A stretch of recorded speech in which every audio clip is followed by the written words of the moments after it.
Havayolu şirketleri uçuşlarda 3 saatten fazla gecikme yaşanması durumunda yolcularına tazminat ödeyecek. Son günlerde yaşanan gecikmeler tüketicileri canından bezdirdi. Havalimanında saatlerce bekleyen, bir açıklama için muhatap bulamayan tüketici manzaraları çoğalmıştı.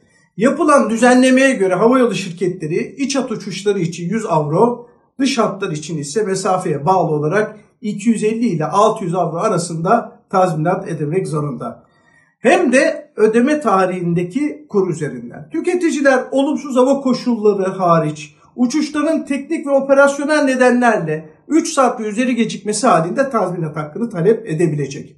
Aslında bu yönetmelik 2011 yılından beri uygulanmakta. Fakat havayolu şirketleri uçuş iptali olduğunda bu tazminatı ödüyordu. Yönetmelikte yapılan değişiklik ile artık gecikme olduğunda da tüketicilerin tazminat hakkı doğuyor. Peki tüketiciler böyle bir durumda karşı karşıya kaldığında ne yapması gerekiyor? Tazminat talebinizi öncelikle bileti satın almış olduğunuz havayolu şirketine bildireceksiniz. Eğer onlardan olumlu bir dönüş gelmezse yapacağınız şey kaymakamlık tüketici hakemiyetine yazılı olarak başvurmanız. Şunu unutmayın ki kaymakamlık tüketici hakemiyetlerine e-devlet üzerinden de başvuruda bulunabilirsiniz.